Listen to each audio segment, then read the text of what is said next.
Alberta's premier says a proposal to build an oil pipeline to BC's north coast could be just weeks away. And that comes after BC Premier David Eby says he is against publicly funding such a pipeline, but would consider a privately backed project. A pipeline shipping crude oil in the north has been a flashpoint in BC for decades. You may remember the Northern Gateway pipeline. Well, here are some of the voices of opposition from our CBC archives. Protesters are stepping up their campaign to stop Enbridge from building an oil pipeline across BC. On one side, an energy giant is looking to expand Canada's exports abroad. On the other are concerns about the environmental impact it could have. First Nations and members of environmental groups and lots of ordinary people, really. What they're all saying is no to energy giant Enbridge and its $6 billion Northern Gateway. The Northern Gateway pipeline was the controversy at that time. That was 2016. And a court ruled the pipeline failed to properly consult First Nations. Later that year, then Prime Minister Justin Trudeau killed the plan and banned crude oil tankers from BC's north coast. But now, almost a decade later, Alberta is pushing for a new oil pipeline plan. Alberta's premier says she expects private companies will bring forward a proposal within weeks. Here is part of what Premier Danielle Smith said on Tuesday. Because we've been in active conversations with many pipeline companies, and I feel like we're pretty close to having either one or a consortium come forward. And so I would hope that would happen very soon. Now, to respond to Premier Smith and to talk about the possibility of a northern oil pipeline, we're joined by BC Premier David Eby. Good morning to you, Premier. Good morning, Stephen.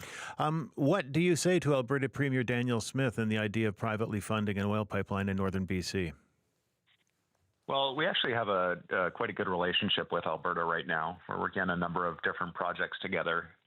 They're mutually beneficial initiatives where, for example, BC could send electricity to Alberta to help decarbonize some of their electrical supply and also some of their resource projects. I think there's lots of opportunities for us to work together on things like ammonia and hydrogen. We have a lot of amazing green hydrogen opportunities in British Columbia, and shipment of ammonia to the coast is going to be a key issue. So there's lots for us to work on. I guess my frustration as a premier of a province with $50 billion in projects, with proponents, with money on the table, shovels ready to go, is that the conversation has been almost exclusively about a speculative project where there's no proponent. And in a situation where there is an oil tanker ban off the north coast that we support. So we're trying to stay focused on what we can do together and where the opportunities are for both of our provinces. So if you support an oil tanker ban on the north coast, does that mean that a northern pipeline the idea is moot? Well, Stephen, we have quite a significant taxpayer-funded and owned pipeline that was put through, as you know, over the objections of British Columbia into the Lower Mainland. That pipeline is not at capacity. It's owned by the public. The federal government would love to sell it, but nobody wants to buy it.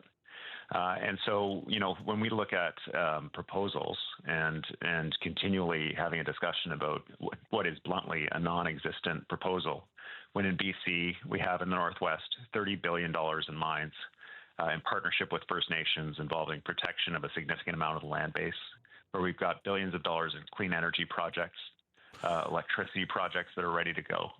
I think that if we're talking about benefiting Canada's economy, if we're talking about growing British Columbia's economy and opportunities, and Alberta's too, let's focus on the projects where they're actually proponents and we're ready to go. When Enbridge was originally proposing the Northern Gateway pipeline, it was estimated that the economic benefit for Canada could be up to $300 billion. Pipelines generate significant amounts of revenue. So just so we're clear, are you saying yes or no? Danielle Smith, and I know you don't want to talk about theoretical things, but Danielle Smith says that a proposal is likely just weeks away. When that proposal comes forward, are you in favor or not in favor of a northern pipeline route?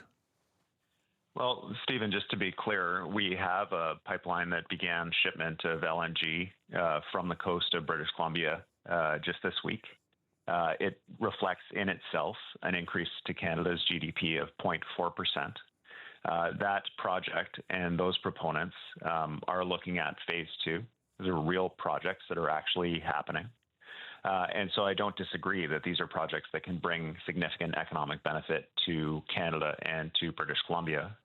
But I won't speculate about a project that doesn't exist. Sure, but the terms of which I'm not at all familiar with. If, in fact, there are terms, there is no proponent.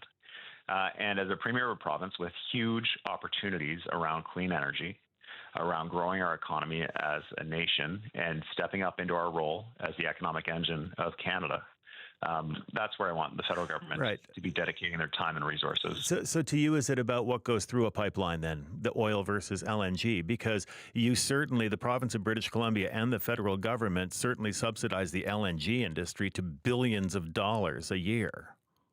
Well, that's flatly untrue. We derive huge revenue from this major new LNG project, as well as LNG production generally. It is a transition fuel, but it is ultimately a fossil fuel. So and discounted, they're not getting towards clean energy. They're not getting discounted electricity prices. They're not getting a corporate income tax break. They're not getting deferral of provincial sales tax. They're not getting those things.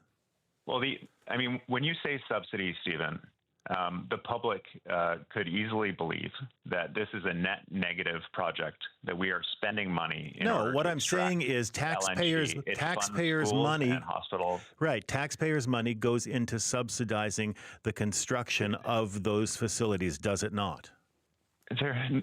No, we defer taxes that are paid. They pay them later. We derive massive revenue from these projects, from the income tax, from the workers, from the corporate tax from the companies, from the royalties from the gas. I accept the premise, which many people who object to these projects, that we need to be moving away from fossil fuels. It's absolutely true. But we also need to be generating revenue for public services, which these projects 100% do.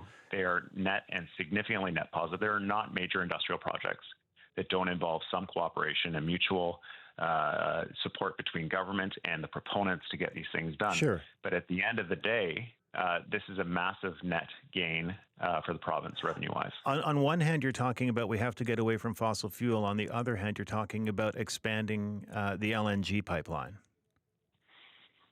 Well, that's absolutely correct. I just got back from Asia. We've got partners over there that prefer to buy BC LNG because it comes from a politically stable jurisdiction, but also because it is the lowest carbon LNG in the world. They have their own climate obligations that they want to hit.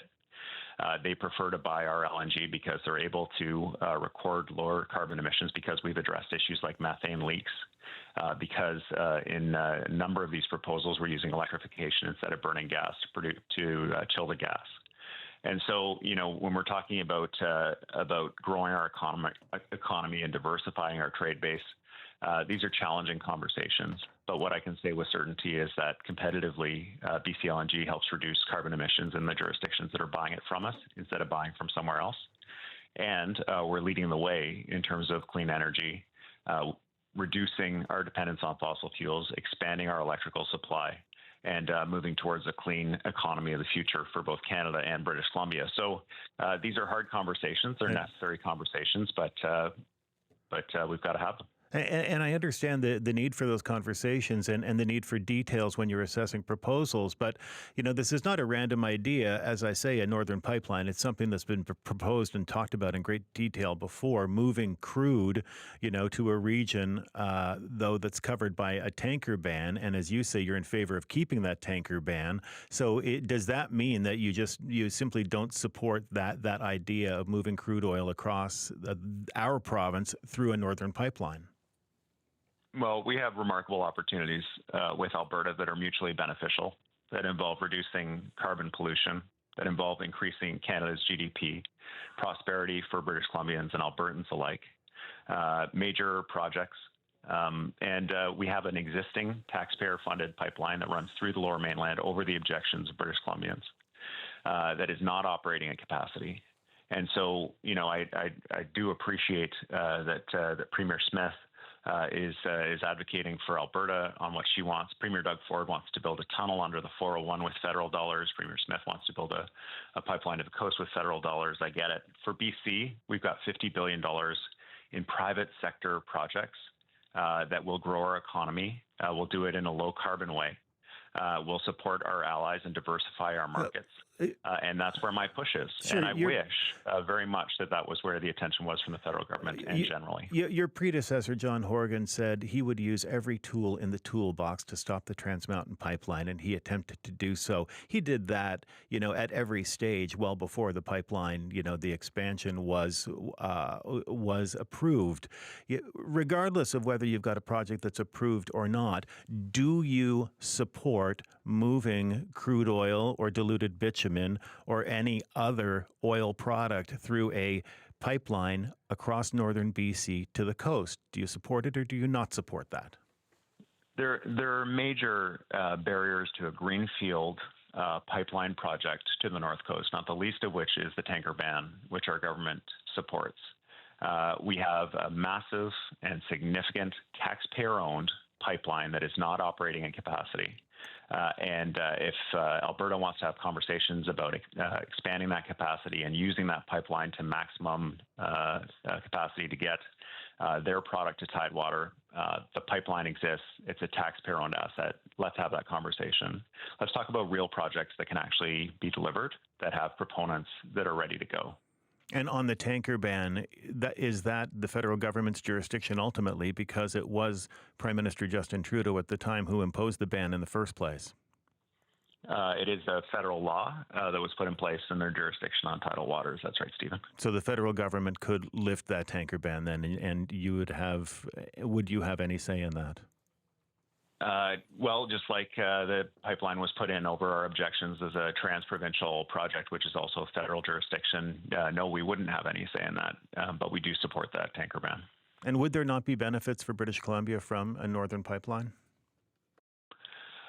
Well, there's no question that previous proposals have tried to engage nations and provide them with financial benefits. That kind of thing is now fortunately routine. I think it's important to have Indigenous partners along the route of any major industry project, whether it's a mine or forestry or anything else. That's critically important. But at the end of the day, the benefit for British Columbia flows from the $50 billion in projects we have that are ready to go and are well advanced. They are in environmental assessment process, or they're through. They're awaiting final investment decision, and a strong federal partner on these projects will make a huge difference for British Columbians and all Canadians. Do you expect that at any point you'll be at odds with the federal government over this? You know, the federal government, I'm hugely supportive of the new Prime Minister's agenda to get our economy moving, to ensure we're standing on our own 2 feet as a country. I've watched with admiration his goal around moving projects faster, his work internationally with our key trading partners. We've been doing that work in British Columbia, and it's nice to have a federal partner that sees that priority as well. I hope very much that we're able to stay in line and stay focused on projects that can actually be delivered, that are going to provide significant economic benefit to Canadians and British Columbians, because we need it. We're facing huge threats to our softwood lumber sector with additional duties. We need to grow our economy across the province, and we need a strong federal partner in that work. Premier Eby, we appreciate your time very much this morning. Thank you. Yeah, you bet, Stephen. Okay. Thanks for having me. You take care.